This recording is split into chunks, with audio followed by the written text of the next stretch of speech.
Hoje é dia da virada, é dia de Vasco.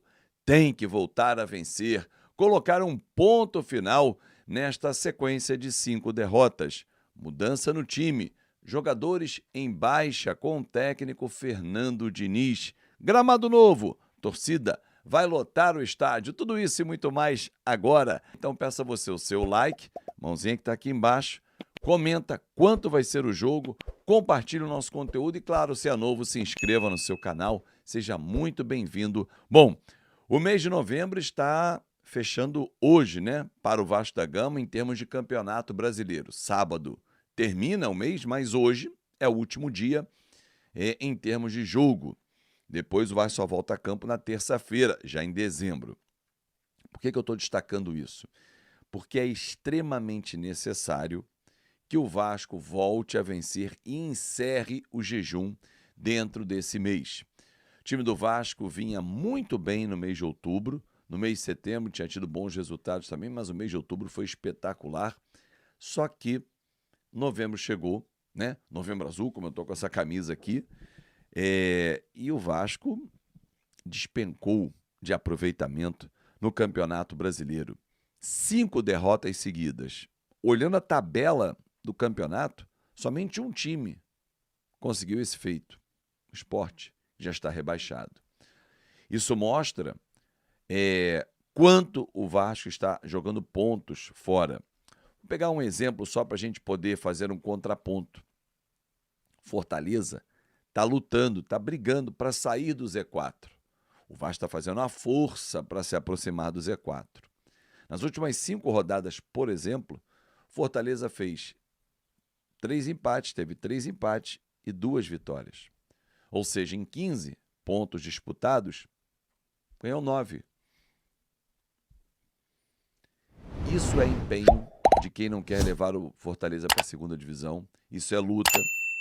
Óbvio que vai faltar uma questão técnica em alguns momentos. Mas a entrega, a vontade, a disposição que tem faltado ao Vasco tem tido de sobra, por exemplo, ao Fortaleza, ao próprio Vitória. Então, assim, o Juventude, que vendeu caro o empate com o Cruzeiro em casa, estava até vencendo, o Cruzeiro foi buscar. Óbvio, o Cruzeiro está brigando lá em cima, mas o Juventude lutou. O Vasco não tem lutado. Hoje é dia de Vasco. É a hora da virada. 7h30 da noite, São Januário estará lotado. Mais uma vez, o torcedor do Vasco, um espetáculo. Ele pega o time no colo, acaba com a carga de ingresso e dá o recado. Falou, eu vou, farei a minha parte. E vocês? É o que a gente espera. Coutinho está de volta. Essa é uma boa novidade, né? Um grande motivo para a gente olhar e falar assim, caramba, vamos dar a volta por cima. Só que o Coutinho vinha jogando. Nas 5 derrotas, em 4 ele estava em campo. Mas óbvio que a entrada do Coutinho no time traz muita qualidade ao time do Vasco. Toque de bola, inteligência no meio-campo. O time do Vasco precisa disso.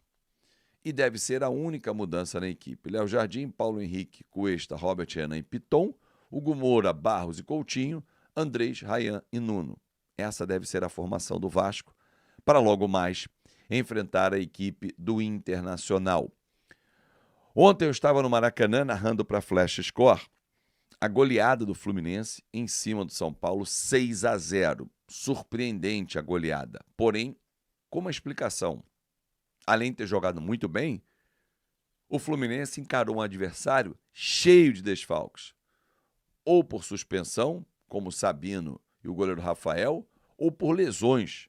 Arboleda, Lucas Moura, Luciano, o Oscar está com um problema crônico do coração. São Paulo teve 12 desfalques ontem. Por que eu estou dizendo São Paulo e Fluminense, né? O Fluminense e São Paulo ontem no Maracanã. Porque a cada gol que saía do Fluminense, os grupos de WhatsApp por onde estou, né? O Cidade Jardim, o Império Vascaíno, Reage Vasco, sim, e tantos outros grupos em que estou presente, a galera, porra, que absurdo, olha aí, olha o Fluminense, 8ª vitória seguida. do Zubeldia como mandante no tricolor. Porra, vai atropelar a gente. O time garantiu vaga na Libertadores antecipadamente, assim como o Bahia. A questão é, via brasileiro, será antes da fase de grupos, né, naquela pré-fase, ou direto na fase de grupos. Hoje o Fluminense é o quinto colocado, mas ainda tem jogo. O Bahia joga hoje, fora de casa, com o Juventude, pressionado, mesmo que classificado já para a Libertadores, mas pressionado para pegar a vaga direta na fase de grupos. Botafogo é outro, mas só joga domingo. E havia, assim, em alguns comentários, um pessimismo realista, porque o Fluminense está jogando um melhor futebol que o Vasco, de mais solidez como equipe, de rapidez nos contra-ataques. Pô, Fábio, mas por que você está falando do Fluminense? Nosso adversário hoje é o Internacional. É, mas daqui a pouquíssimos dias, 14 dias, né? Aproximadamente é isso. Dia 11 de dezembro, 13 dias, né? Contando já o dia de hoje ainda para terminar, a gente vai pegar o Fluminense na Copa do Brasil. E precisa, urgentemente, o Vasco voltar a apresentar futebol, a desempenhar. Não é só o resultado, porque o resultado é consequência. E lá na frente, dia 11, o Fluminense chegando embalado, porque restam apenas 2 jogos para o Fluminense. Se o Vasco chegar de crista baixa, é péssimo isso. Ah, Fábio, mas lá na frente tem muito tempo. Tem não. São apenas 2 semanas. Por isso que eu aposto que hoje é o dia da virada. É a hora de virar essa chave e voltar a vencer. Com apoio do torcedor, com gramado novo, totalmente modificado, trocado, tapete, cor bonita, não tem mais aquele aspecto. Quem sabe aquele aspecto também que estava dando a nhaca no Vasco? Sei lá, tem que se apegar em alguma coisa. Vamos se apegar à realidade, né? Jogadores atuando de forma bem ridícula, né? Bem escrota. Vamos botar assim no português bem claro. Ontem, na conta KTO, eu trouxe a informação, e ratifico aqui no nosso café, 2 jogadores que estão em baixa e vão ficar no banco, Thiago Mendes e Matheus França. Gente, não precisa conversar com ninguém, não. Basta observar. São 2 reforços que vieram com muita expectativa nessa janela, foram 2 acertos na contratação, mas que não estão entregando. Quando entram, não rendem, ou por estarem mal fisicamente, tecnicamente. Tem tido muitas oportunidades, principalmente o Matheus França, que inclusive saiu como titular contra o Bahia. Ah, eles vão ser mandados embora? Não. Mas que estão em baixa, estão. Talvez não sejam os primeiros da fila.